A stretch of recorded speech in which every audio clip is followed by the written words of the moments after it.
बिस्मिल्लाहिर्रहमानिर्रहीम। अस्सलाम वालेकुम माय डियर व्यूअर्स। उम्मीद, यकीन और दुआ के साथ कि आप सब लोग बिल्कुल ठीक ठाक हैं। एक अच्छी सी सुबह का आगाज कर चुके हैं, एक्सप्रेस ट्यून कर चुके हैं। मैं हूं इमरान हसन और मैं हूं अरमिला हसन। एनर्जी के साथ आए हैं, कोशिश करेंगे ये एनर्जी हम आप तक भी पहुंचाएं अपने शो के जरिए, अपने सेगमेंट्स के जरिए और अपने साथ जो हम बहुत सारी खबरें लेकर आते हैं सुबह। बिल्कुल, और वीक आगे बढ़ रहा है। यकीनी तौर पर आपके जो काम है, जो प्लान स्केड्यूल है, वो बढ़ रहे हैं। आज सुबह मैंने देखा छोटे छोटे बच्चे बड़े प्यारे से छोटे छोटे और बड़े कलरफुल किस्म के मास्क पहन के स्कूल में जा रहे थे, जो बहुत अच्छा लगा मुझे देख के। और एक चीज जो बहुत अच्छी लग रही है पेरेंट्स को लेकर, एक तो वैसे ही बच्चों की जिम्मेदारी उनके ऊपर होती है और वो इस बात को जरूरी समझते हैं कि बच्चे मास्क लगाएं, कोरोना एसओपीज को फॉलो करें। लेकिन अगर बिलखुसूस आप बच्चों को थोड़ा सा ट्रेन भी कर दें इसको लेकर और थोड़ा सा बता के भेजें, तो घर से भी मास्क लगा के जाएंगे और स्कूल में उतारेंगे भी नहीं। एग्जैक्टली। और इसी हवाले से जी आज का पोल भी हम अनाउंस कर देते हैं। हमारा व्हाट्सएप नंबर आपकी टीवी स्क्रीन पर है। आपने उस व्हाट्सएप नंबर के थ्रू में बताना है कि इस कोरोना वबा की जो दूसरी लहर का खदशा है, उसके दौरान ऑपोजिशन का एहतजाज करना आपके ख्याल में क्या दुरुस्त है, हाँ या नहीं, इसका हवाले से आपने हमें बताना है। इसका फायदा और किसी को हो ना हो, हुकूमत को हो रहा है, जो कि बहरहाल हुकूमत कह रही हम तो एसओपीज इंप्लीमेंट करा रहे हैं। दूसरी जानिब अपोजिशन कोशिश करिए कि जलसा बड़ा कर ले ताकि इम्पैक्ट अच्छा है इस पीडीएम के स्टार्ट का। देखते हैं होता क्या है। हम प्रोग्राम आगे बढ़ाते हैं, बहुत कुछ अहम है बताने के लिए। सबसे पहले आज की हेडलाइंस। हुकूमत मुखालिफ तहरीक अरूज पर ऑपोजिशन ने दिसंबर में हुकूमत को घर भेजने का बड़ा दावा कर दिया। हुकूमत का ऑपोजिशन से निपटने के लिए एक्शन प्लान तैयार, वजीर आजम ने एनआरओ न देने का वाज़ेह पैगाम दे दिया। पाक फौज का बड़ा एजाज, पाक फौज ने मुसलसल तीसरी मर्तबा आलमी मिलिट्री ड्रिल मुकाबला जीत लिया। आज माइंड मैटर्स में खुसूसी बात होगी ओसीडी बीमारी की अलामात और इलाज पर माहिर नफ्सियात सब्बाहत अहमद से। पाकिस्तान समेत के मेहमान। मौसम सरमा की पहली बर्फबारी ने वादी सवात के कुदरती हुस्न को मजीद निखार दिया, सियाहों की खुशी दीपनी। आज ग्लोबल हैंड वॉश डे पर हाथ जरूर धोएं, मगर पानी को जाया होने से बचाएं। जी, सवात में बर्फबारी हो रही है और खूबसूरत, तो वो पहले ही बहुत जगह है। बर्फबारी से तो और भी दिल ललचा रहा है कि हम भी पहुंच जाए। अब तो मोटरवे भी बन गई है। ओह यस, लेकिन अभी हमने आपको बताने हैं आज के अखबार।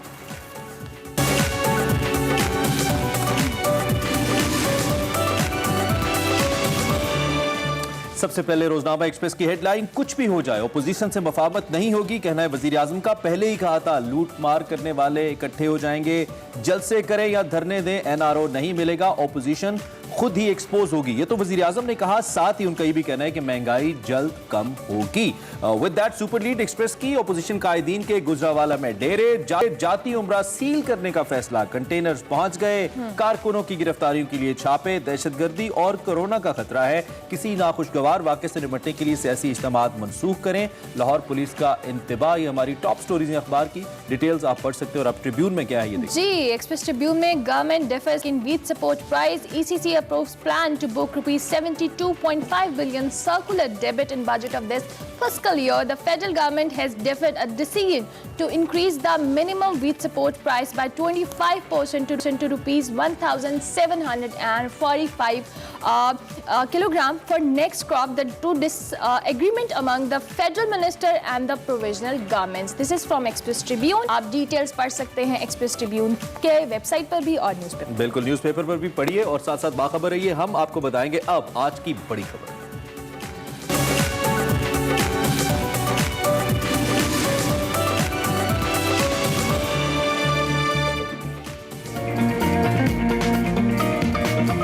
हमारे मुल्क पर मुसल्लत हुक्मरान आलमी एस्टेब्लिशमेंट का एजेंट है और हमने धांधी की हुक्मरानी के खिलाफ बगावत का ऐलान किया है। इंशाअल्लाह आप देखेंगे कि एक तारीखी जलसा गुजरावाला में होगा। हमारे वर्कर इन हथकंडों से नहीं घबराते। इंशाअल्लाह हम इनको दिसंबर देखने नहीं देंगे। जो जलसे की तारीख करीब आ रही है, सियासी टेम्परेचर बढ़ता चला जा रहा है। बिल्कुल, और हुकूमत के खिलाफ पीडीएम का पहला जलसा कल गुजरावाला में होने जा रहा है। सियासी माहौल गर्म हो चुका है, ऑपोजिशन की तैयारियां भी अरूज पर हैं। जलसे से कबल कई शहरों में क्रैकडाउन भी शुरू किया जा चुका है। कारकुनों की पकड़ धक्कर का सिलसिला भी जारी है। ऑपोजिशन रहनुमाओं की गिरफ्तारी के लिए इसके साथ साथ छापे भी मारे जा रहे हैं। गुजरावाला और रायविंड के जाने वाले रास्तों पर कंटेनर्स पहुंचा दिए गए हैं। ताहम ऑपोजिशन जो क्रैकडाउन के बावजूद डटी हुई है और हर हाल में जलसा करने का ऐलान कर दिया है। एक जानिब पाकिस्तान तहरीक इंसाफ ने कहा था डेमोक्रेसी के अंदर सबको एहतजाज का हक हासिल है, खुला मैदान दिया जाएगा, लेकिन दूसरी जानिब रंग कुछ और ही है। इस वक्त पंजाब पुलिस, खासतौर पर लाहौर और गुजरावाला पुलिस मसरूफ है कि किसी तरीके से रोड़े अटकाए जाएं, बैनर्स उतार दिए गए, ये कहकर के बैनर्स के पैसे नहीं दिए गए। ये भी कहा गया कि जलसे के बैनर्स नहीं उतारे गए, ये तो वो बैनर्स हैं जो इससे पहले के लगे हुए थे। मुतजाद आरा हुकूमत की जानिब से हैं और हुकूमत बज़ाहिर ऐसा लगता है इस सारी सूरत हाल को देखकर जैसे बौखला सी गई है, जैसे हुकूमत ये नहीं चाहती कि पहला जलसा बहुत तगड़ा हो। लेकिन आज हमने देखा अखबारात में इश्तारात शाये हुए हैं और मरियम नवाज लीड करती नजर आती हैं इस सारी तहरीक को। ये मामला सारा किधर जाएगा, इसी पे हम बात कर लेते हैं और हमारे साथ अयाज साहब मौजूद हैं। बिल्कुल, अयाज खान साहब हमारे साथ मौजूद हैं, इस पर डिस्कशन करेंगे। और अयाज साहब, बहुत शुक्रिया आपने सुबह सुबह हमें ज्वाइन किया। अगर हम बात करें तो पीडीएम का जलसा करने तो जा रही है, लेकिन इसके साथ साथ हुकूमत ने ऑपोजिशन के जलसे में कोई रुकावट ना डालने का भी ऐलान कर रखा है। लेकिन ऑपोजिशन इल्जाम लगा रही है कि हुकूमत पुलिस के जरिए जलसा रोकने की कोशिश कर रही है। किसका मौक़िफ़ दुरुस्त लगता है आपको? देखिए, बुनियादी तौर पे होता ही है कि जब भी इस तरह की सिचुएशन बनती है, हम तो मुद्दत से यही काम देख रहे हैं कि हुकूमतें कहा यही करती हैं कि जी आपका आईनी हक है, जलसा करें, जुलूस करें, आइन के दायरे में रहते हुए कानून ना तोड़ें तो हर तरह की सहूलत भी देंगे। लेकिन at the end of the day पता नहीं क्या होता है, फिर उसके बाद रुकावटें भी लग जाती हैं, गिरफ्तारियां भी शुरू हो जाती हैं। इस गवर्नमेंट को एक बहाना मिला हुआ है एसओपीज के हवाले से कि जी कोरोना खुदा ना खास्ता ना फैल जाए, इसलिए हम लोगों को बचाना चाहते हैं। लेकिन कोई फ़र्क नहीं पड़ा। मुझे लगता है कि वही जो माजी में होता रहा है वही ये हुकूमत करने जा रही है। हुकूमत रुकावटें भी लगाएगी, अपोजिशन कुछ इल्ज़ाम भी बढ़ा चढ़ा के लगाएगी। जाहिर है अपोजिशन को एक बड़ा शो करना है, तो उसके लिए अगर बड़ा शो नहीं होता तो हुकूमत पे आ जाएगी बात कि जी इन्होंने हमें करने नहीं दिया, हमारे कारकुनों को रोक लिया, गिरफ्तार कर लिया, कंटेनर्स लगा दिए। अगर बड़ा शो करने में कामयाब हो गए फिर वो कहेंगे कि जी देखें तमाम तर रुकावटों के बावजूद हमने लाखों लोग इकट्ठे कर लिए। तो इस ऐसी सिचुएशन में मेरे हिसाब से ऑपोजिशन की विन विन पोजीशन होती है। एक इसमें बड़ा अहम नुकता है कि हुकूमत ने भी ये कह रखा है कि जी जब ऑपोजिशन जलसे करेगी तो उसके मुकाबले में हम भी अपनी पावर शो करेंगे, स्ट्रीट पावर शो करेंगे। तो ये फैसला किस हद तक आपको दुरुस्त नजर आता है हुकूमत की जानिब से? आप देखें, ये बड़ी अजीब बात है कि जिस बुनियाद पे आप ऑपोजिशन को रोकना चाह रहे हैं कि कोरोना ना फैले, उसी से हटके आप दूसरी तरफ ये कह रहे हैं जी कि हम भी जलसे करेंगे। मेरा ख्याल है इसकी ज़रूरत नहीं है। जब आप इस तरह की बात करते हैं तो फिर ऑपोजिशन को ये कहने का मौका मिलता है कि आप डर गए, आप टांगें कांप रही हैं। वो डेली उनके लीडर ऑपोजिशन के यही कह रहे हैं कि जी हुकूमत की टांगें कांपना शुरू हो गई हैं। मरियम साहबा जनवरी की डेट दे रही थी, फजल रहमान साहब ने कल दिसंबर की डेट दे दी कि जी बस दिसंबर में ही हम घर भिजवा देंगे। तो फिर ये मौका देते हैं आप ऑपोजिशन को इस तरह की बातें करने का। मेरे ख्याल इसका कोई फ़ायदा नहीं होगा और जो सिटिंग गवर्नमेंट होती है उसके लिए वैसे भी जलसे करना मुश्किल होता है। और स्पेशली जो हालात हैं, सरकारी मशीनरी इस्तेमाल होगी तो फिर वही आप इल्ज़ाम ऑपोजिशन पे लगाया करते थे जब उनकी गवर्नमेंट थी कि सरकारी मशीनरी इस्तेमाल करके जलसागाह भर लेते हैं। तो मेरा ख्याल है इसकी फिलहाल ज़रूरत नहीं थी, गवर्नमेंट को नहीं करना चाहिए। सही ठीक है। अच्छा सब चूंकि हम पकड़ धकड़ भी देख रहे हैं, कोरोना वबा के बावजूद ऑपोजिशन जो कह रही है कि हमने जलसा करना है, इनके पहले जलसे की जो कामयाबी है उसके कितने चांसेस हैं और ये हुकूमत को कितना टफ टाइम दे सकते हैं? देखिए, जलसा कोई मुश्किल खड़ी नहीं करेगा, जितने मर्जी लोग उसमें आ जाएं। जाहिर है वो उसमें तकरीरें होंगी और अभी तो ये लीडर्स के दरमियान भी एक विदिन पीडीएम वो चल रहा होगा मामला मेरे ख्याल में कि प्राइम टाइम पे वहाँ तकरीर किसने करनी है। जाहिर है फजल रहमान साहब चूँकि लीड कर रहे हैं, वो चाहेंगे कि मैं प्राइम टाइम पे तकरीर करूँ बिलावल साहब चाहेंगे उनकी तकरीर उस वक्त हो, मरियम साहबा चाहेंगी कि उनकी हो। ये भी ऐसी चीज़ें हैं कि जो अभी इनको सॉर्ट आउट करनी है ऑपोजिशन को। गवर्नमेंट के लिए अलबत्ता इसमें बिला वजह इन्होंने वो उसको सीरियस लिया हुआ है। कितने लोग आ जाएंगे और 1.5 लाख 2 लाख भी आ जाएंगे तो क्या फ़र्क पड़ जाएगा? एक जलसा होगा, उसके बाद लोग घर चले जाएंगे, उसके बाद नेक्स्ट जलसे की तैयारी शुरू हो जाएगी, फिर एक जलसा होगा, फिर लोग घर चले जाएंगे। ऑपोजिशन को, गवर्नमेंट को उस वक्त तक तो बिल्कुल परेशान नहीं होना चाहिए जब तक ये कोई फाइनल कॉल नहीं देते कि जी हम लॉन्ग मार्च करने जा रहे हैं, कोई धरना देने जा रहे हैं। ये तो रूटीन की एक कार्रवाई है, ये होती रहे, इससे मेरा नहीं ख्याल गवर्नमेंट को कोई फर्क पड़े। ठीक है। अच्छा अयाज खान साहब, ये भी बताइए कि जिस तरह की स्टेटमेंट सामने आ रही हैं या ऑपोजिशन बयानात दे रही है, ऑपोजिशन में इतना दमखम नजर आता है आपको कि वो हुकूमत को घर भेज दे, चाहे दिसंबर या जनवरी में, जैसे कि आप बता रहे हैं? देखें इस मुल्क की तारीख ये है कि तहरीक वही कामयाब होती है जिसके साथ इस्टेब्लिशमेंट खड़ी हो। यहाँ मुझे ऐसा मामला नहीं लग रहा कि इस्टेब्लिशमेंट कोई ऑपोजिशन के साथ खड़ी हो। और जाहिर है ऑपोजिशन ने जो आगाज़ किया है PDM के आगाज़ से ही, चूँकि सारी तोपों का रुख इस्टेब्लिशमेंट की तरफ ही रहा, अदलिया की तरफ रहा, तो उस तरफ से तो साथ देने का सवाल मुझे नहीं नज़र आ रहा इस स्टेज पे। तो जब ये नहीं है तो फिर गवर्नमेंट कहीं नहीं जा रही, गवर्नमेंट अपने 5 साल पूरे कर रही है। 126 दिन के धरने में भी अगर हुकूमत को कुछ नहीं हुआ था तो इन जलसों से और उसके बाद अगर कोई लॉन्ग मार्च होता है हुकूमत को क्या हो जाएगा, मेरे ख्याल में कोई फर्क नहीं पड़ेगा। सही। बहुत शुक्रिया group editor daily express Ayaz Khan साहब हमसे बात करने के लिए और अपना तजिया अर्ली इन द मॉर्निंग हमारे सामने रखने के लिए। इस पे बात होती रहेगी। बिल्कुल, अभी हम एक ब्रेक लेंगे। ब्रेक के बाद हम अर्थराइटिस के हवाले से बात करेंगे। आगा खान यूनिवर्सिटी हॉस्पिटल से हमें डॉक्टर ज्वाइन करेंगे। आप देखते रहिए एक्सप्रेस। इंसानी जिस्म में मौजूद ढांचा हड्डियों के एक मरबूत निज़ाम के तहत काम करता है। इसी ढांचे की बदौलत इंसान अपनी रोजमर्रा जिंदगी के तमाम तर काम काज सरअंजाम देता है।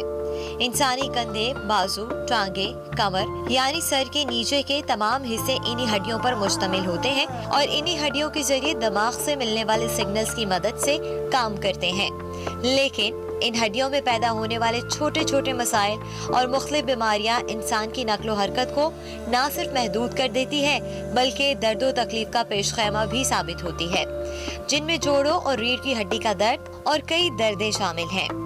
और इसके अलावा इंसानी जिस्म में सबसे हसास तरीन हिस्से कौन कौन से होते हैं और हम रोजमर्रा जिंदगी में ऐसी कौन कौन सी गलतियां करते हैं जो मुख्तलिफ मसाइल और बीमारियों की वजह बनती हैं। एक अंदाजे के मुताबिक दुनिया भर में 1 अरब अफराद कमर का दर्द और रीढ़ की हड्डी के मसाइल की वजह से माजूरी की ज़िंदगी गुजारें और इसी बिना पर हर साल 16 अक्टूबर को वर्ल्ड स्पाइन डे मनाया जाता है। बेसिकली 12 से 20 अक्टूबर तक जो है हम बात कर रहे हैं कि अर्थराइटिस वीक मनाया जा रहा है। तो आगा खान यूनिवर्सिटी हॉस्पिटल में भी अर्थराइटिस वीक के हवाले से बहुत सारी अवेयरनेस दी जा रही है, कैंपेन्स की जा रही हैं। आज उसी हवाले पर डिस्कशन करेंगे। वर्ल्ड स्पाइन डे और अर्थराइटिस वीक दोनों को हम डिस्कस करने जा रहे हैं। उसके लिए हमें डॉक्टर साहब ने ज्वाइन किया। जी बिल्कुल, हमारे साथ इस वक्त डॉक्टर शहरियार नूरदीन साहब मौजूद हैं। आप सर्विस लाइन चीफ हैं ऑर्थोपेडिक सर्जरी आगा खान हॉस्पिटल के। और जैसा कि हमने इससे पहले भी आपको बताया कि स्पाइन को लेकर या फिर अर्थराइटिस को लेकर बहुत इंपॉर्टेंट ये टॉपिक है और बहुत बड़ी तादाद में लोग हैं जो इससे मुतासिर हैं। सो डॉक्टर साहब की मौजूदगी से फ़ायदा उठाते हैं, उनके तजर्बे से जानते हैं कि वो इस मामले पर क्या राय देते हैं। डॉक्टर साहब, thank you very much for joining us live in the studios. आप सबसे पहले डॉक्टर साहब हमें ये बताइएगा कि ये बीमारी है क्या, बेसिकली कितनी टाइप्स है इसकी, और पाकिस्तान जैसे ममालिक के अंदर ये बीमारी किस तरह इफेक्ट करती है मुख्तलिफ लोगों को? Thank you for the introduction. Basically arthritis में जोड़ों के अंदर सोजिश हो जाती है जिसे हम इन्फ्लेमेशन कहते हैं। अब सोजिश की मुख्तलिफ वजूहात होती हैं। कुछ बीमारियों में जोड़ की झिल्ली के अंदर सोजिश हो जाती है जिसे आमतौर पे रूमेटॉइड आर्थराइटिस या गठिया की बीमारी कहलाती है। लेकिन जो ज़्यादा कॉमन जोड़ों में सोजिश की वजह है वो है डीजेनरेटिव आर्थराइटिस, जिसको आमतौर पे ऑस्टियोआर्थराइटिस कहते हैं। ऑस्टियोआर्थराइटिस में बेसिकली जोड़ के बीच में, जोड़ के अंदर जो बोन्स के एंड पे नर्म हड्डी या कार्टिलेज होती है, उसके अंदर वो रगड़ की वजह से कम होना शुरू हो जाती है, जिसकी वजह से अल्टीमेटली बोन्स आपस में रगड़ने शुरू होते हैं, जिसकी वजह से वो आर्थराइटिस कहलाता है। बिल्कुल सही है। तो इसमें स्पेसिफिक एज ग्रुप में तो ये बीमारी डेफिनेटली नहीं है, क्योंकि हमने देखा है कि जो जंगल लॉट के लोग हैं वो भी कभी कभी इसका शिकार हो जाते हैं। ऐसे ही है डॉक्टर साहब? जी, यूजली जो ऑस्टियोआर्थराइटिस है वो बड़ी उम्र के लोगों का है, और जनरली स्पीकिंग जो दूसरी तरह की आर्थराइटिस है वो यंगर एज ग्रुप में होता है।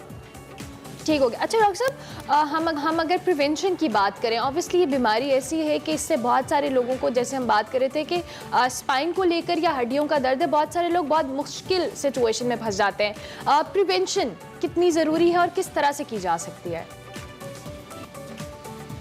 प्रिवेंशन सबसे ज़्यादा ज़रूरी है, और ख़ास करके आजकल के कोविड के ज़माने में जो लोग आर्थराइटिस से ज़्यादा रिस्क फैक्टर की तरफ प्री डिस्पोज्ड हैं, जैसे एल्डरली हैं, यही वही लोग हैं जिनकी कुव्वत मुदाफ़त भी कम होती है। तो ऐसे लोगों में बड़ी उम्र में अगर हम जोड़ों की तरफ तवज्जो नहीं देते हैं तो आस्ते आस्ते जोड़ों की हरकत रिस्ट्रिक्ट हो जाती है, और फिर धीरे धीरे माजूरी की तरफ ये चीज़ें चली जाती हैं। इसीलिए आपका सवाल बहुत ही ज़्यादा ज़रूरी है कि हमें इसको प्रिवेंट कैसे करना है। बेसिकली प्रिवेंशन के लिए मुख्तलिफ स्ट्रेटजीज़ हैं। जनरली स्पीकिंग, अगर हम एक्सरसाइजेस को जारी रखें, अपने रोज़मर्रा के खाने में कैल्शियम, विटामिन डी इस्तेमाल करें, और एक हेल्दी लाइफस्टाइल हम गुजारें, तो इससे ये होता है कि जॉइंट्स हरकत में रहते हैं और हम ज़्यादा देर तक अपने नेटिव जॉइंट्स को यूज़ कर सकते हैं और सर्जरी से बच सकते हैं। ये जो कैल्शियम विटामिन डी का आपने नाम लिया, इसमें अगर हम बिलखुसूस खुराक के लिहाज से इसको ज़्यादा एक्सप्लेन करें डॉक्टर साहब, तो क्या है ऐसा जो खाएं या पिएं? नंबर 1, और नंबर 2 आपने कहा हेल्दी लाइफस्टाइल, तो वो मोटे मोटे कौन से नुकात हैं, कौन से पॉइंट्स है that you can elaborate to us के ये करने से ज़िंदगी एक हेल्दी लाइफस्टाइल में रहती है और मसाइल कम होते हैं? राइट, कैल्शियम विटामिन डी की जब हम बात करते हैं, बेसिकली ऑन एन एवरेज हमें एक दिन में 1200 मिलीग्राम एलिमेंटल कैल्शियम की ज़रूरत होती है। अगर इसका आप एक एग्जांपल लें, एक गिलास दूध में, एक एवरेज ग्लास ऑफ मिल्क में तकरीबन 100 मिलीग्राम एलिमेंटल कैल्शियम होता है। तो इसका प्रैक्टिकल मतलब ये है दैट मिनिमम आपको 12 ग्लास दूध की ज़रूरत होती है। तो वो इतना कोई पी नहीं सकता, क्योंकि उसके फिर बाकी मसाइल हो जाते हैं, कोलेस्ट्रॉल और दूसरे इश्यूज। इसीलिए हम बात करते हैं कैल्शियम और विटामिन डी की सप्लीमेंटेशन के लिए। जब हम कैल्शियम लेते हैं तो उसके साथ हमें फिर विटामिन डी भी चाहिए होता है उसकी अब्जॉर्प्शन के लिए। इसीलिए ये आम तौर पे अवेलेबल होते हैं कैल्शियम और विटामिन डी सप्लीमेंट्स। इनके इस्तेमाल से बोन्स स्ट्रॉन्ग रहते हैं और हमें रोजमर्रा के हरकत में, चलने फिरने में भी हमें काम देते हैं। डॉक्टर साहब, हम वापस आते हैं, यही से लिंक करते हैं, हमने एक शॉर्ट ना ब्रेक से वापस आते हैं। बिल्कुल, और स्पाइन डे के हवाले से बात करेंगे, आप देखते रहिए Expresso. Welcome back to Expresso. हम बात कर रहे हैं आर्थराइटिस वीक के हवाले से, इसके साथ साथ स्पाइन डे भी कल मनाया जाएगा। डॉक्टर साहब, डॉक्टर शहरियार नूरुद्दीन हमारे साथ मौजूद हैं आगा खान यूनिवर्सिटी हॉस्पिटल से। डॉक्टर साहब, अगर हम बात करें ट्रीटमेंट के हवाले से, बेसिकली क्या एडवांस ट्रीटमेंट्स अभी किए जाते हैं लोगों के, खुदा न खास्ता जिनको इस तरह का कोई आर्थराइटिस का प्रॉब्लम होता है या जिनको जोड़ों का कोई दर्द होता है, क्या एडवांस ट्रीटमेंट्स हैं अभी अवेलेबल? जॉइंट रिप्लेसमेंट सर्जरी माशाल्लाह बहुत ज़्यादा उसने इवॉल्व किया है। अगर हम आजकल के जॉइंट रिप्लेसमेंट्स को देखें तो उनकी लाइफ स्पैन जो है 15 to 20 ईयर्स तक चली गई है। पहले जो हम इसमें लाइनर्स यूज़ करते थे वो वेयर ऑफ ज़्यादा जल्दी हो जाते थे, जिसकी वजह से बहुत जल्द ये जॉइंट रिप्लेसमेंट को रिवाइज करना पड़ता था। लेकिन करंट मॉडर्न डे टेक्नोलॉजी के बाद हमारी जो सर्जिकल टेक्निक्स है, जो मेटलर्जी है, जो इम्प्लांट्स की क्वालिटी है, वो इस लिहाज से हैं कि हम ना सिर्फ ये देरपा तक चलते हैं, बल्कि आजकल का well done modern surgical technique को यूज़ करते हुए हम ऐसे घुटने लगा सकते हैं जिससे मरीज पूरी तरह नीचे ज़मीन पे बैठ सकते हैं। अच्छा। आलती पालती मार के आराम से बैठ सकते हैं, जो इनकी पहले मूवमेंट होती थी। इसीलिए the procedure is very safe and आपको आर्थराइटिस से पहले जो आपकी एक्टिव लाइफस्टाइल थी उस पर आप वापस चले जाते हैं। ठीक है डॉक्टर साहब, एक तो ये कि आगा खान यूनिवर्सिटी हॉस्पिटल का मजीद इसमें क्या कंट्रीब्यूशन है, आप इसको थोड़ा सा ये भी बता दें लोगों की अवेयरनेस के लिए, नंबर 1। नंबर 2, इस वक्त दुनिया में जो इसका इलाज हो रहा है उसमें पाकिस्तान कहाँ स्टैंड करता है, और क्या हमें कोई सरकारी मुआवनत भी हासिल है इसमें, या आप समझते हैं कि होनी चाहिए? बड़ा अच्छा क्वेश्चन है आपका। तो जो आप पूछ रहे थे कि आगा खान का क्या कंट्रीब्यूशन है, ये तो it is, I am very proud to say that कि आजकल जो वेस्ट में नी रिप्लेसमेंट सर्जरी होती है, हमारे भी सर्जिकल टेक्निक्स और इम्प्लांट्स वही हैं। There is no difference. In fact west में जो day care knee replacement surgery start हुई है, हम भी उसी तरफ हैं। हमारे पेशेंट्स भी सुबह आते हैं और कुछ वेल इंडिकेटेड पेशेंट्स में they can go home the same day. Issue ये आता है हमारे मुल्क में पेशेंट्स ये आर्थराइटिस को डिले बहुत करते हैं। जब वो बहुत एडवांस स्टेज पे आते हैं तो भी फिर हमारी टेक्निक्स इतनी अच्छी हो गई हैं और इम्प्लांट्स भी हम इतने एडवांस्ड यूज करते हैं that within next 2-3 days we can discharge even those patients with advanced arthritis. ठीक हो गया। अच्छा डॉक्टर साहब, वो आर्थराइटिस वीक के हवाले से एक्सप्रेसो नाजरीन को आप क्या मैसेज देना चाहेंगे? देखें, ये बहुत ज़रूरी है कि आर्थराइटिस वीक की मुनासबत से हम इस बात को यकीनी बनाएं कि हम सब अपने जॉइंट्स पे उनको हेल्दी रखने के लिए एक्टिव एक्सरसाइजेस करें। काम के अलावा हमारी जनरली थिंकिंग यही होती है कि हम इतना रोज़मर्रा चलते हैं वो काफ़ी होती है, लेकिन other than our work we should devote little time exercises की तरफ। उसके साथ एडिक्वेट कैल्शियम, विटामिन डी, ये भी थोड़ा सा देखना पड़ता है कि कार्डियक मरीज जिनको ऑलरेडी किडनी में स्टोन्स हैं तो उसमें थोड़ी सी डोजेज एडजस्ट करनी पड़ती है, लेकिन active exercises, adequate amount of indicated calcium and vitamin D, आपको अगर हम इसी तरह से चलते हैं हम आर्थराइटिस को डिले कर सकते हैं। और अच्छी बात यह है कि शुरू में जो आर्थराइटिस होता है वो नॉन ऑपरेटिव मेजर से ठीक हो जाता है। Just simple lifestyle. निहायत माजरत, हमारे पास थोड़ा वक्त की किल्लत है। बहुत शुक्रिया हमें ज्वाइन किया और इस वीक के हवाले से, अवेयरनेस के हवाले से हमें बताया। अभी हमें एक ब्रेक लेनी है, ब्रेक के बाद हाजिर होंगे और हमारे पास अभी एक्सप्रेसो में बहुत कुछ है, तो आप देखते रहिए एक्सप्रेस। अस्सलाम वालेकुम नाजरीन, मैं हूं वकार अहमद मलिक और आप देख रहे हैं माइंड मैटर्स। और इस दफ़ा जो हम इशू लेके आए हैं, एक प्रॉब्लम जो कि हमारी रूटीन में बहुत सारे लोग फेस करते हैं, उनको एक्चुअली मसले का इदराक नहीं हो पाता और ये नहीं जान पाते कि ये हो क्या रहा है। OCD एक बीमारी है, नफ्सियाती एक आर्जा है, जिसमें आपने देखा होगा आपके सराउंडिंग में बहुत सारे लोग ऐसे होते हैं जो कि मुसलसल हाथ धोते हैं तो फिर धोते चले जाते हैं। अगर उन्होंने कोई लॉक लगा लिया है घर का, लेकिन वो बार बार लॉक जो है वो चेक कर रहे होते हैं। कुछ लोग लकी और अनलकी के चक्करों में बहुत ज़्यादा पड़े होते हैं और उनकी रूटीन, जो लाइफ की रूटीन है, वो उससे डिस्टर्ब हो रही होती है। कुछ लोग कलर्स और नंबर्स में बहुत ज़्यादा मतलब उसमें हो जाते हैं और हर चीज़, उनकी ज़िंदगी के तमाम फैसले जो हैं वो नंबर्स और कलर्स और इन तमाम चीज़ों के गिर्द घूमना शुरू हो जाते हैं। मेरे साथ जिस वक्त मेहमान हैं वो दुबई से हमें ज्वाइन कर रही हैं सबाहत अहमद, जो कि माहिर नफ्सियात हैं और इस मौजू पर उनकी बड़ी ग्रिप है और बहुत अच्छा बोलती हैं। मेरा पहला सवाल सबाहत साहब आपसे ये है कि हमारे यहाँ बहुत सारे लोग जो इस बीमारी का शिकार होते हैं वो उसको कुछ और तरह से कंसीव करते हैं और वो जाके जाली पीरों फकीरों के पास और हकीमों के पास और मुख्तलिफ जगहों पे वो जाते हैं और वहाँ से उनको ये जवाब मिलता है कि भाई ये वहम है और वहम का इलाज जो है वो तो हकीम लुकमान के पास भी नहीं था और वगैरह वगैरह, और वो बेचारे हमेशा ज़िंदगी भर डिस्टर्ब रहते हैं। सबसे पहले इस जो OCD है, इसको अवेयरनेस किस तरह क्रिएट की जाए, लोगों को कैसे बताया जाए कि ये अगर सिम्टम्स हों तो आपको माहिर नफ्सियात के पास जाना चाहिए? जी, थैंक यू वकार साहब, बहुत शुक्रिया आपका मुझे अपने शो पे बुलाने का। आपने बड़ा अच्छा सवाल किया है और उसके बड़ा अच्छा आगाज़ किया है कि लोगों को जब वहम होता है तो वो ज़्यादा पीरों फकीरों के पास जाते हैं, बिलखुसूस हमारे माशरे में जी। और इसमें मैं कुछ सही गलत नहीं कहूँगी, इत्तेकाद की बात होती है जी, बिल्कुल। मगर वहम जो है वो वाकई ही नफ्सियाती एक आर्जा है, जैसे आपने कहा है, और ये सारा शुरू होता है एक सोच से। और पता कैसे चलेगा कि जब आप एक ही तरह का काम बार बार, अभी आपने खुद एग्जांपल दी है कि बार बार हाथ धो रहे हैं या बहुत नंबर्स पे बिलीव कर रहे हैं, या कुछ लोग नहाते हैं बहुत ज़्यादा, बार बार जाके चीज़ें लॉक चेक करेंगे, एक ही चीज़ को सोचेंगे, बार बार उसी चीज़ पे फोकस रहेंगे, तो कहीं ना कहीं कुछ ना कुछ गड़बड़ तो है। और वो गड़बड़ का जैसे ही आपको अंदाज़ा होता है कि ये गड़बड़ है तो उसके लिए कोई ना कोई सोल्यूशन तो निकालना पड़ेगा।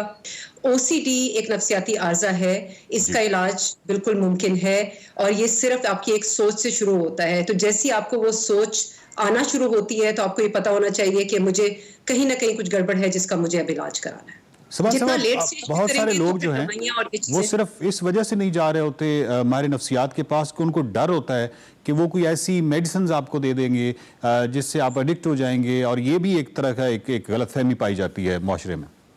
बिल्कुल। और देखिए जितना आप छोड़ देंगे फिर आपको दवाइयों की जरूरत तो पड़ेगी, मगर डर ही तो ये कॉज कर रहा है, डर ही इसकी बड़ी वजह है। जो आप ये आपका जो ओसीडी का सिलसिला है वो शुरू ही डर से होता है। और मैं थोड़ा सा आपको इस पे एक्सप्लेन करना चाहूंगी कि एक होता है कि आप बार बार सोचते हैं, जिसको ओवर थिंकिंग कहते हैं। ठीक है। जब आप बार बार सोचते हैं तो वो आदत बन जाती है और वो एक डिसऑर्डर या एक बीमारी में मुब्तला हो जाते हैं, जिसको जर्नलाइज्ड एंजाइटी कहते हैं।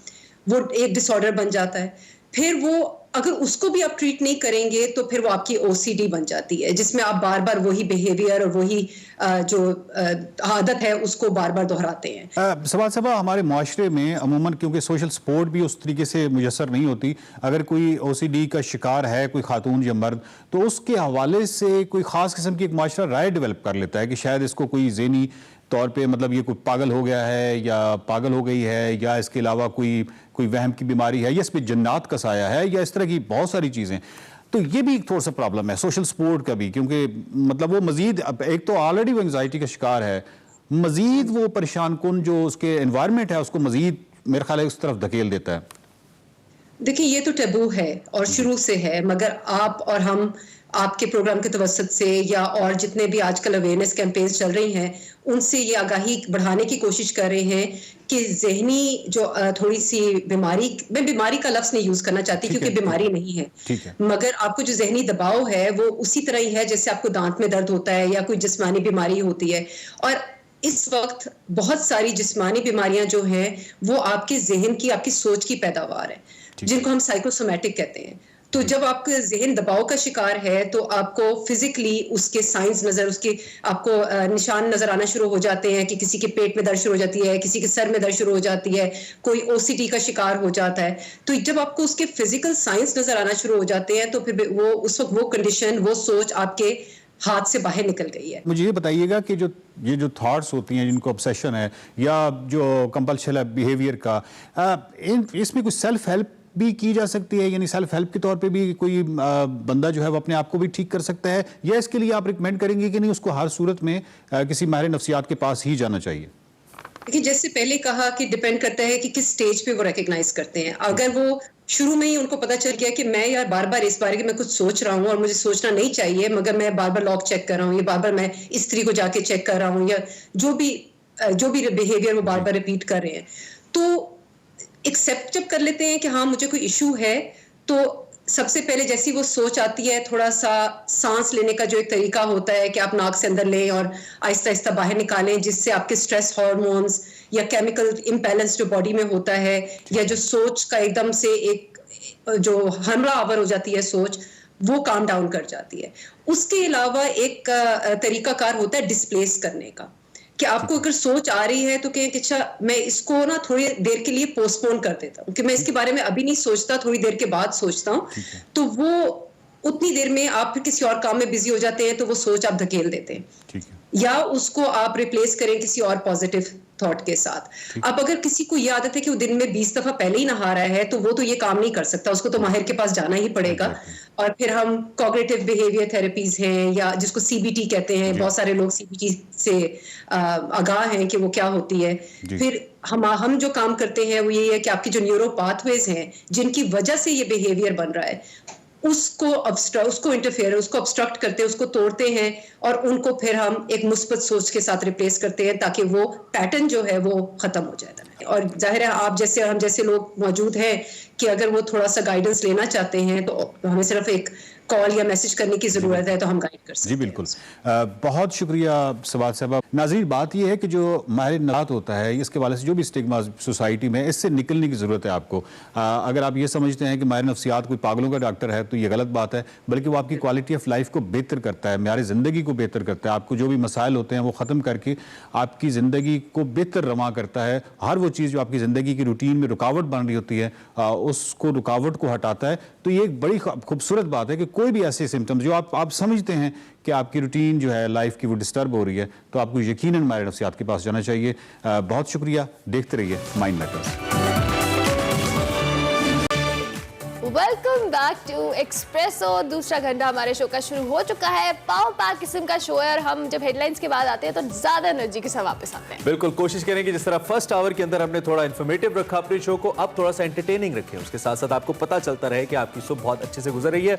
और आगे बढ़ते हैं। हमारा सेगमेंट जो इस वक्त आपके सामने हम लेके आने लगे हैं वो है मेरा पाकिस्तान। इससे पहले कि हम सेगमेंट की जानिब जाए, आपका बहुत शुक्रिया, बिकॉज बहुत सारे लोगों ने बहुत पसंद किया और खासतौर पर जो शाही किले की रेनोवेशन के बाद की सूरत हाल हमने आपको दिखाई, लोगों को बहुत अच्छा लगा जानकर। और बहुत से लोग ऐसे हैं जिन्होंने सोशल मीडिया पे बताया कि हम पहले नहीं गए थे लेकिन अब इस सेगमेंट को देखने के बाद जरूर जाएंगे। So once again Hina Niazi हमारे साथ है मेरा पाकिस्तान सेगमेंट के अंदर, हमें लेके जा रही हैं लाहौर के शाही किले में। देखते हैं क्या दिखा रही है।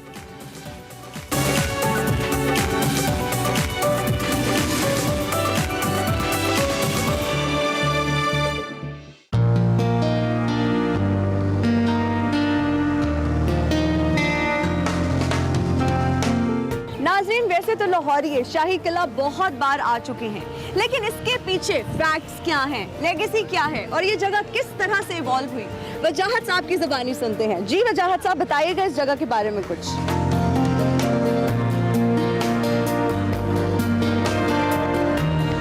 जी, ये जिस तरह का प्रोजेक्ट है, ये इसको एक क्लासिकल एग्जांपल है इंक्रीमेंटल अप्रोच की।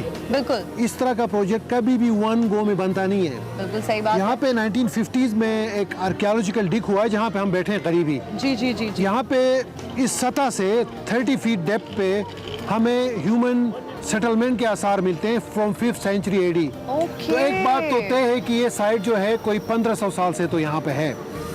और अकबर जो बादशाह था उसने इसकी प्रॉपर फोर्टिफिकेशन की। फोर्टिफिकेशन का मतलब होता है कि प्रॉपर मजबूत दीवारें बनवाई और इसकी प्रॉपर कंस्ट्रक्शन उस दौर में स्टार्ट हुआ। 1550s के बाद फिर जहांगीर, उनके जो बेटे थे, उन्होंने इसमें सर्टन पार्ट ऐड किया। फिर एम्परर शाहजहां का इसमें एक मेजर रोल है इसको एक्सपेंड करने में। फिर औरंगजेब आलमगीर ने बादशाही मस्जिद के साथ उसके रुख वाला हिस्सा। अच्छा, इसका मतलब है कि जब नए लोग आते गए तो उन्होंने साथ साथ अमेंडमेंट्स भी की। जी जी, जिस तरह की मैंने औरंगजेब आलमगीर तक इसकी मैंने हिस्ट्री ऑफ इंटरवेंशन बताई, तो बेसिकली जो नया हुक्मरान आता है उसकी रिक्वायरमेंट्स कुछ और होती हैं, उसके थ्रेट्स कुछ और होते हैं, उसका एस्थेटिक सेंस डिफरेंट होता है। ऑफ कोर्स वो डिफरेंट वेरी करता है बंदा तो बंदा। तो सिखों के बाद जो औरंगजेब आलमगीर के बाद सिख आए, उन्होंने इसको एज ए रेजिडेंस के तौर पे इस्तेमाल किया। तो यहाँ पे हमें उन्होंने खड़क सिंह की हवेली बनाई, सामने ही है हवेली है। यहाँ पे माई जिंदा की हवेली है, सामने जो नजर आ रहा है। तो ये उनके एडिशंस हैं। उनके बाद जो है कॉलोनियल रूल आता है। तो कॉलोनियल रूल में from a residential to a cantonment बड़ा चेंज आया उसमें। तो उन्होंने यहाँ पे इवॉल्व हुआ, इन्होंने रास्ते ऐड किए, उन्होंने यहाँ पे इसको फौजी छावनी में चेंज किया। तो काफ़ी उसमें अल्ट्रेशंस हुई। फिर 1927 में ये रियलाइज़ हुआ कि ये फौजी छावनी के काबिल नहीं है, ये एक हेरिटेज साइट है, तो उन्होंने अनडू किया। फिर उसके बाद 1947 तो फौजियों के कोई हथियार वगैरह हमें यहाँ पे नजर आएंगे एक्सकवेशन में। जी, रिसेंटली यहाँ पे तोप के जो गोले मिले हैं, तोपखाना, अच्छा। तोप के एक्चुअली बैरल्स मिले हैं, तो चीज़ें मिलती रहती हैं। तो एक्सकवेशन चूँकि लिमिटेड एक्सकवेशन होती हैं, जितना आप एक्सकवेट करेंगे आपको मिलने के चांसेस ज़्यादा है क्योंकि हम एक कल्चरल माउंड पे हैं। दिस वॉज ए माउंड और ये कल्चरल माउंड है, ये कोई नेचुरल माउंड नहीं है, फिल होके इस ऊंचाई तक आया है। बिल्कुल बिल्कुल। और इसकी किले की एक इंटरेस्टिंग चीज़ ये है कि यहाँ पे रिप्रेजेंटेशन है 4 मेजर रिलीजियस जो एक्सप्रेशंस हैं। हमारे पास एक हिंदू टेम्पल है बहुत पुराना, लू का टेम्पल जिसको कहते हैं मंदिर। बिल्कुल। यहाँ पे सिख टेम्पल है रंजीत सिंह के टाइम का। जी बिल्कुल, हमने देखा है। यहाँ पे क्रिश्चियंस रिलीजियस पेंटिंग्स हैं अकबर और जहांगीर टाइम पे सहदरा में। और यहाँ पे शाहजहां टाइम का मोती मस्जिद है। ये बेसिकली जनरल पब्लिक को इसके बारे में अवेयरनेस नहीं है। मतलब इसलिए तो हम अपने व्यूअर्स को बताते रहते हैं कि वो फैक्ट्स हम आप लोगों के लिए लेकर आएंगे जो आज से पहले ना आपने सुने हैं ना आपने देखे हैं। और यहाँ पे कुछ ऐसे फैक्ट्स हैं जो कि गलतुलाम यानी उसको अटैच किया गया है कि यहाँ मतलब उनमें कोई सदाकत नहीं है। और हर बंदा हिस्टोरियन बना हुआ है ना, हर बंदे ने बताया। मिसाल मैं दूं कि कुछ अक्सर हम सुनते हैं कि जहाँ से टनल है जो कि शादरा तक निकलता है या दिल्ली तक जाता है, हमें तो आज तक कोई ऐसे आसार नहीं नजर आए। अलबत्ता चूंकि ये माउंट था जो दरिया की तरफ के स्ट्रक्चर्स थे, वहाँ उन्होंने बेसमेंट बनाए और समर्स में वो रेजिडेंस के तौर पे यूज होते थे, सच एज समर पैलेस। और चूंकि एक तरफ दरिया था तो उस जगह को उन्होंने फिल करना था, तो वो एज स्ट्रक्चर्स उन्होंने ऐड किए वहाँ पे। वजाहत साहब, ये जो दिल्ली वाला किला है उसमें और इसमें कोई मुमासलत है? जी, शाही किला और रेड फोर्ट दिल्ली का है, उसमें काफ़ी हद तक क्या कहते हैं सिमिलर उसका आर्किटेक्चर है। फोर्टिफिकेशन आपको जो आउटर वॉल्स हैं उसकी सिमिलरिटी है। दीवान ख़ास वहाँ भी है, दीवान ख़ास यहाँ भी है, दीवान आम वहाँ भी है, दीवान आम यहाँ भी है। मेरे ख्याल में वहाँ पे जो मस्जिद है उसका नाम भी मोती मस्जिद है। जी जी जी, यहाँ तो बेसिकली सिमिलर इम्पेरेंस थे, तो उन्होंने उस चीज़ को सिमिलर बनाने की कोशिश की। बाकी स्केल डिफरेंट है, एक थोड़ा बड़ा है, एक थोड़ा छोटा है। बाकी किसी हद तक आप कह सकते हैं उनकी वोकैबुलरी सेम है, उसका मटेरियल सेम है। जो यहाँ पे काम हुआ है, जो डिटेल्स हैं वो भी सेम है, मोरलेस सेम है। पेट्रोडोरा का काम वहाँ भी है, मार्बल का काम वहाँ भी है, काशी का काम ज़्यादा यहाँ पे है, लेकिन वहाँ मार्बल का काम या सैंडस्टोन का काम, क्योंकि सोर्स एक था। तब तो ये पॉलिटिकल बाउंड्रीज तो थी नहीं, वो एक ही मुल्क था, तो वसाइल भी सेम थे, उस मुल्क की जोग्राफिया भी सेम था, क्राफ्टमैन भी सेम थे, एम्परर भी सेम था, तो जाहिर बात है वो रिफ्लेक्ट होना था आर्किटेक्चर में। अच्छा सर, ये बेगम शाही मस्जिद के बारे में भी कुछ बताइएगा। और सुनने में ये आया है कि ज़ेरे ज़मीन एक रास्ता भी निकला है जो यहाँ से वहाँ हमें लेके जा सकता है। जी, ये जो मस्जिद है मेरे ख्याल में लाहौर के पहले मुगल मसाजिद में से एक है। अकबर के दौर का ये कंस्ट्रक्शन है। बेसिकली अगर आप इस फोर्ट का आर्किटेक्चर देखें तो इसके जो सबसे पुराना हिस्सा है वो अकबर ने बनाया था। और ये सामने गेट है अकबरी गेट, जिसको अकबरी गेट कहते हैं। जी जी जी, ये अकबर के टाइम का है, अराउंड 1550s, और ये मस्जिद भी उसी टाइम का है। ओके। तो इसका आर्किटेक्चर मेरे ख्याल में authentic, it has a reflection. खैर वो टाइम के साथ उसके अंदर काफ़ी इंटरवेंशंस हुई, लेकिन जो जितना भी बचा हुआ अगर हम उसको भी बचाएं और उसी के बेस पे बाकी कंप्लीट करें, तो हमारे पास अव्वलीन एग्जाम्पल में से है। इवन वज़ीर खान मस्जिद से भी ये काफ़ी पुराना है और इसकी हिस्ट्री है, अकबर से अटैच इसकी हिस्ट्री है।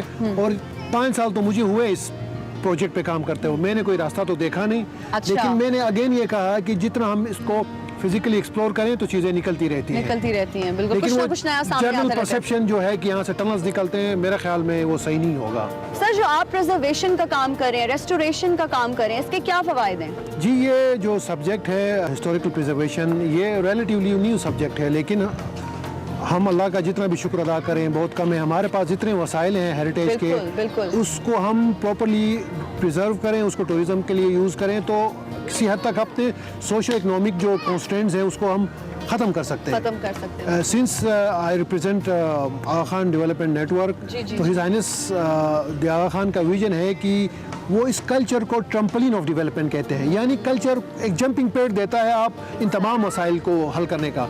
अगर हम इसको देखें, हमारे एक तरफ इंडिया है, दूसरी तरफ चाइना है, यानी दुनिया की आधी आबादी हम उसके सामने खड़े हैं। अगर वहाँ से 1% भी टूरिस्ट आए तो पूरी इकोनॉमी चल सकती है। तो हमारे पास कल्चरल टूरिज्म के बहुत वसाइल हैं, हमारे पास रिलीजियस टूरिज्म के बहुत वसाइल हैं, हमारे पास जर्नल टूरिज्म के बहुत वसाइल हैं। तो हम इसके थ्रू देखें, जब हम इसको रिस्टोर करते हैं तो काम जो उससे काम जनरेट होता है उसमें जॉब्स क्रिएट होती हैं। काम कंप्लीट के बाद उसके अंदर जो डिफरेंट सेक्टर्स हैं टूरिज्म के, होटल इंडस्ट्री डेवलप होती है, टूरिस्ट गाइड्स होते हैं, क्राफ्ट रिलेटेड क्राफ्ट डेवलप होता है, तो हम इसको एड्रेस कर सकते हैं। और किसी हद तक हम पाकिस्तान के सर्टन परसेंटेज इसके थ्रू हर कर सकते हैं। और पाकिस्तान के पास इतने वसाइल हैं कल्चरल हेरिटेज के हवाले से कि ये गुर्बत का खात्मा भी कर सकते हैं। और ये लकीली करंट गवर्नमेंट का ये जो फिलॉसफी है to improve tourism through improve infrastructure, तो उसी सिलसिले में जो काम हो रहा है उसी सिलसिले की एक कड़ी है ये भी। अच्छा, मुझे ये बताइएगा कि हम पाकिस्तानी इसमें कैसे कंट्रीब्यूट कर सकते हैं, जो प्रिजर्वेशन का काम आप करें, रेस्टोरेशन का काम आप करें? जी, उसमें बेसिकली चूँकि ये इस पाकिस्तानी कॉन्टेक्स्ट में उसका थोड़ी सी सेंस की कमी है। हम बेसिकली थोड़ा एजुकेट करें जो आवाम आती है, वो बेसिकली इस तरह के स्ट्रक्चर्स को पिकनिक स्पॉट के तौर पे यूज़ कम करें और उसको हेरिटेज को अप्रिशिएट करें। यहाँ पे लोग आते हैं खा पी के, ऑफ कोर्स, तो हमें उस हेरिटेज का ख्याल रखना है। और ये अगर सेंस अगर डेवलप हो जाए कम्युनिटीज़ में या आवाम में, तो मेरे ख्याल में ये एक अच्छा मैसेज भी जाएगा बाहर आउटर वर्ल्ड में, तो मैक्सिमम टूरिज्म बढ़ेगा। और फ़ायदा किसका है? Residents of Lahore, residents of Punjab, ultimately the whole Pakistan. Thank you so much.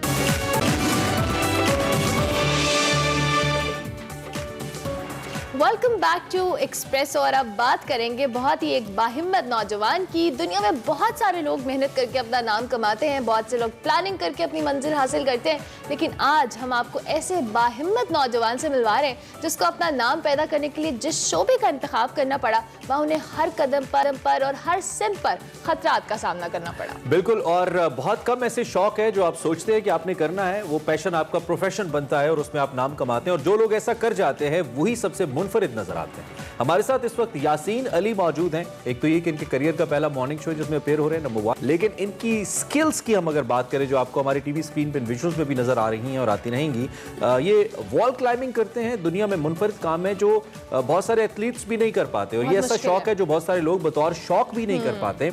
Yasin का ताल्लुक एक बहुत ही पसमानदा इलाके से है, सवाबी से इनका ताल्लुक है, और आज हमारे साथ ये मौजूद हैं। हम इनको वेलकम भी करते हैं और आपसे इनकी बात भी करवाते हैं। Yasin, thank you very much for coming. आपकी जो स्किल्स हैं वो हम लोगों को दिखा भी रहे हैं, दिखाते भी रहेंगे।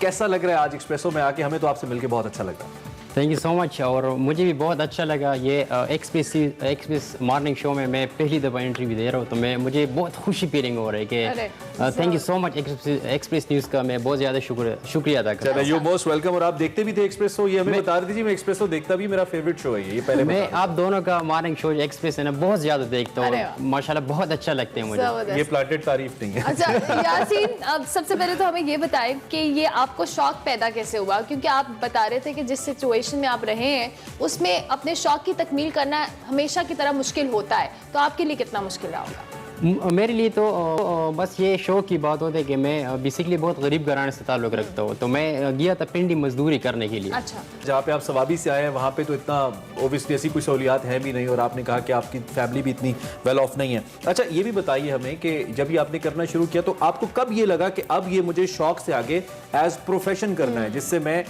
दुनिया में अपने आप को, पाकिस्तान को रिप्रेजेंट कर सकता हूँ? कब आपको लगा कि अब आप प्रोफेशनली कर सकते हैं? ये 2011 में मैंने ये गेम शुरू किया था। अच्छा। 2011 में। अभी क्या एज है आपकी? मेरा एज 25 साल है। 25 साल। और 2011 में आपने शुरू किया जब आप 16 साल के होंगे गालिबन? जी बिल्कुल जी, 16 साल का था मैं। ठीक है। मेरा इस टाइम बेपाम बना था।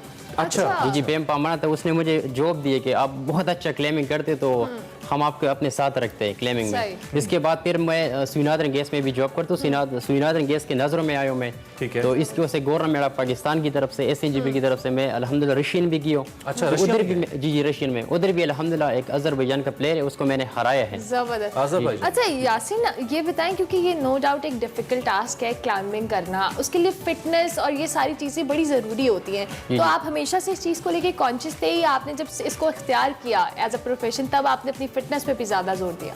मैंने सबसे ज़्यादा मैं फिटनेस का बहुत ज़्यादा ख्याल रखता हूँ। सुबह तकरीबन 1-2 किलोमीटर वॉकिंग भी करता हूँ। इसके बाद जो फिंगर ग्रिप होते हैं तो वही भी करते एक्सरसाइज वगैरह।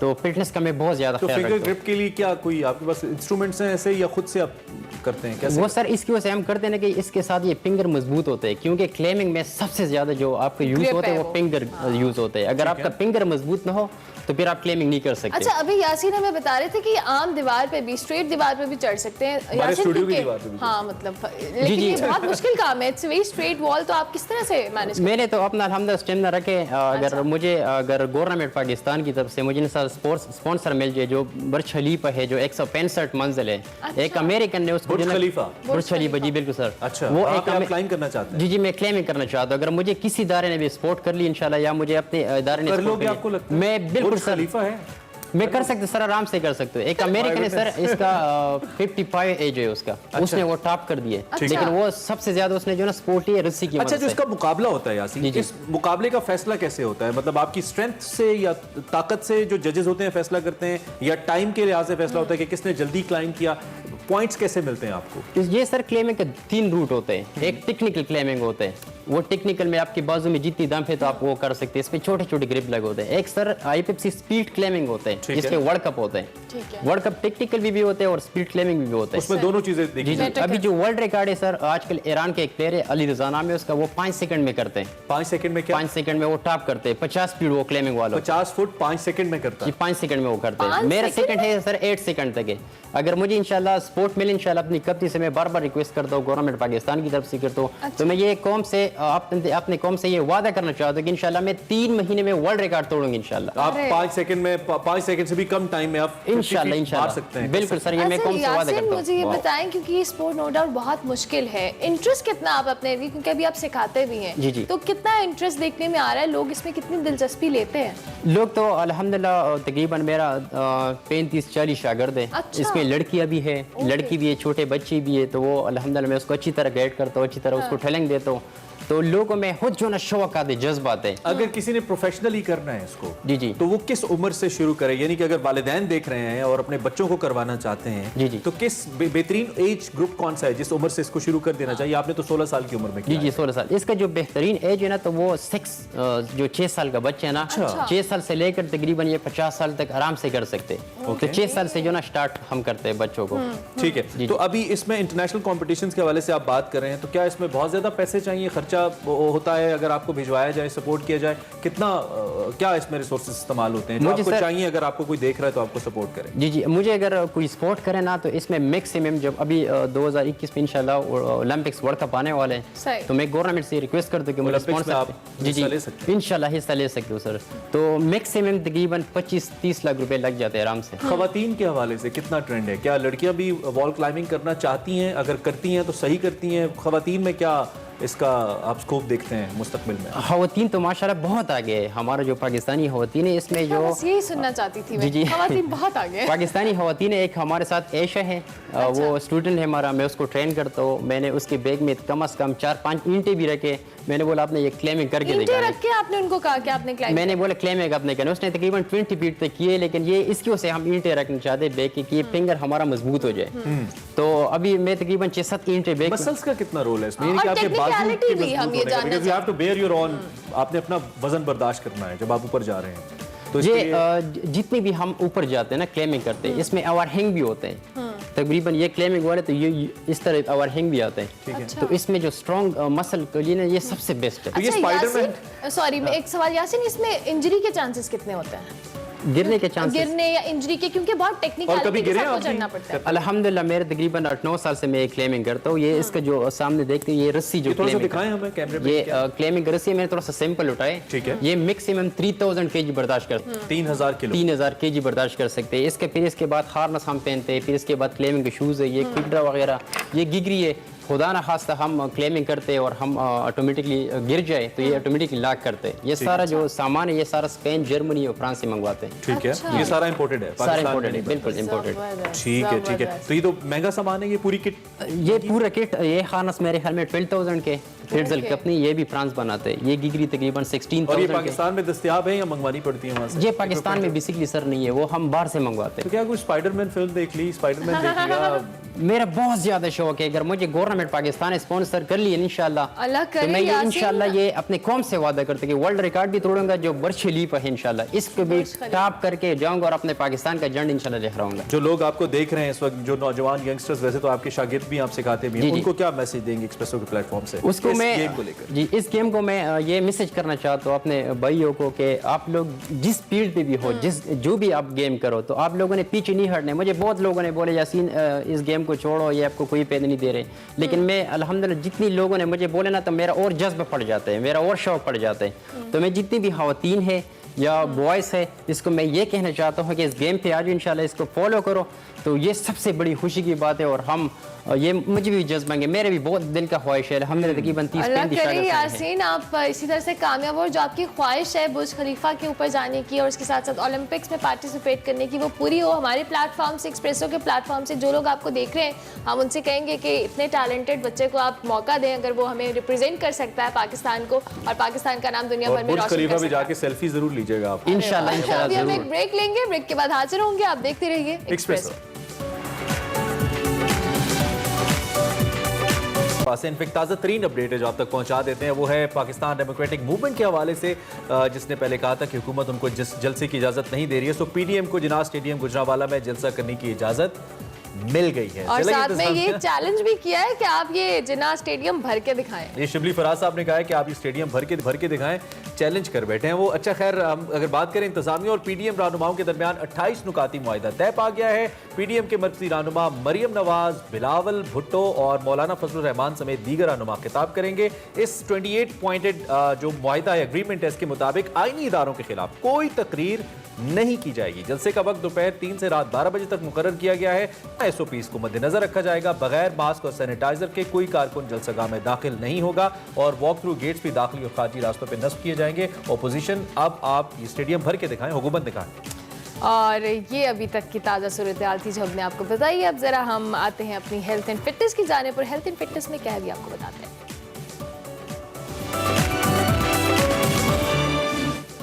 हेल्थ एंड फिटनेस में हमारे साथ है खुशी भट्ट। खुशी, कैसी हैं आप? मैं ठीक ठाक, आप लोग कैसे हो? बिल्कुल ठीक। खुशी, आज सुबह सुबह कौन सी एक्सरसाइज बताएंगे आप? आज मैं लेग्स की एक्सरसाइज बताऊंगी, how to have strong legs specially for women.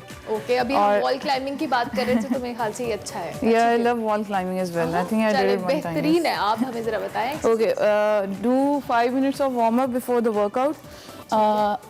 First हम डंबल के साथ करेंगे। डंबल हमने चेस्ट के ऊपर रखना है, ठीक है? 1 foot up and stretch your leg back. Lift and stretch your leg back. ये glutes और legs को hit कर रहे हैं हम. Stretch your leg back and then switch. 15 each side. 15 each Yes. side. Okay. Switch. Second exercise is called broad jump. ठीक है। Okay. We're gonna jump forward and squat. Then run back. Squat, jump forward and then run back. Third would be और on खुशी, कितने reps थे? 15 each reps. Okay. Okay. Perfect. Okay, we're gonna stretch. Make sure कि आपका dumbbell जो है आपके shoulder blade, sorry, trap पे हो. You have to stretch your hips back, lean forward and squeeze your hips. Stretch your hips back. खुशी, जितना भारी डंबल आपने उठाया ना, Light. टेंशन हो You गया can मुझे। do it without the dumbbell. हाँ, ये this one Lean is better. forward and hips forward. Hips stretch back and extend your hips. और ये भी 15 reps. Yes, and last one would be squat hold. Wall के साथ कर लें, wall set कर लें या ऐसे कर लें. 30 seconds hold. Knees should be parallel to your hips. इतना होना चाहिए straight आपके legs. And hands straight, forward and relax. आपने ये तकरीबन 4 to 5 rounds करने हैं. For stronger legs and make sure अगर आप जिम जा रहे हैं तो sanitize everything. Use disinfectant on every equipment before using that. क्योंकि a lot of people are coming and they're using, you don't know कौन जो है वो carry कर रहा है इस चीज़ को. So make sure you're safe. Thank you so much खुशी, सुबह सुबह इतनी अच्छी एक्सरसाइज बताने के लिए। और अभी हम बताएंगे दुनिया भर की तरह पाकिस्तान में भी आज देही खवातीन का मेहनत है उसको सराहने के लिए और उनके हकूक उजागर करने के लिए आज का दिन जो है international day of rural women मनाया जाता है। इस हवाले से हमारे पास एक डिजिटल रिपोर्ट है, आपको वो दिखाते हैं।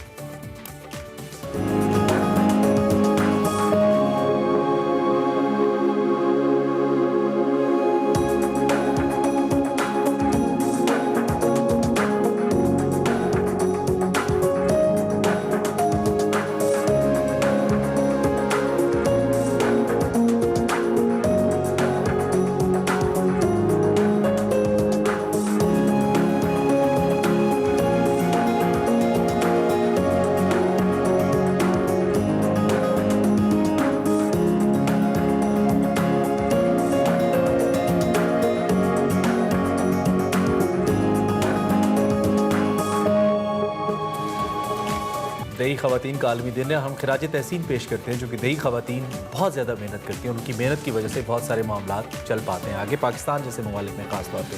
खैर, इससे पहले कि हम ब्रेक लें, ब्रेक पे जाने से पहले हमने पोल अनाउंस किया था कि क्या इस कोविड सिचुएशन के अंदर ओपोजिशन जो पॉलिटिक्स कर रही है और जिस तरह के जलसी जुलूस किए जा रहे हैं, क्या ये ओपोजिशन का फैसला दुरुस्त है या नहीं। नंबर आपकी स्क्रीन पर लिखा हुआ है, इस पर अपनी राय दीजिए और बताइए कि आपको कैसा लग रहा है, ठीक लग रहा है ये या नहीं ठीक लग रहा। एंड पे शो के आपको बताएंगे कि रिजल्ट्स क्या आते हैं हमारे सामने। मीनवाइल ब्रेक लेनी है, बिल्कुल ब्रेक लेंगे, ब्रेक के बाद हाजिर होंगे। आप देखते रहिए एक्सप्रेस।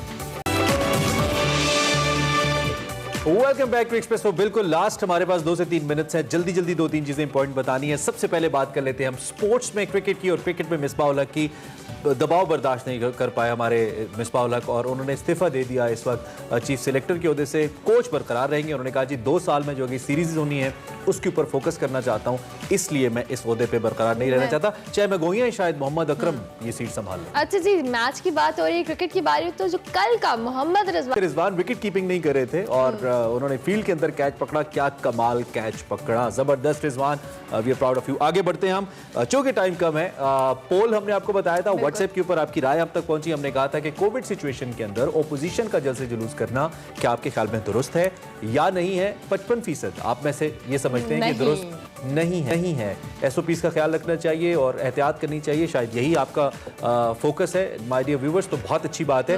45% लोग ये कहते हैं कि दुरुस्त है, किया जा सकता है एहतजाज, अब इतनी खतरनाक सूरत हाल नहीं है। बहरहाल ये आपने जो पोल के अंदर हमें राय दी, thank you very much participate करने के लिए। नंबर व्हाट्सएप का हमारा सेव रखिए और हमें इस हवाले से अपना फीडबैक देते रहिए। And last but not the least and पे बात करेंगे हम हाथ धोने के हवाले से, ग्लोबल हैंड वॉश डे के हवाले से। बिल्कुल, और ग्लोबल हैंड वॉशिंग डे मनाया जा रहा है, इस हवाले से हम आपको एक्सप्रेसो तो अवेयरनेस दे रहे हैं। हाथ धोएं लेकिन पानी का ज़िया बिल्कुल ना करें। अभी हम आपसे इजाजत लेंगे क्योंकि आपसे हमारी मुलाकात होनी है कल, तो नई एनर्जी के साथ हाजिर होंगे। फीडबैक जरूर दीजिएगा। कल तक के लिए हमारी तरफ से अल्लाह हाफ़िज़।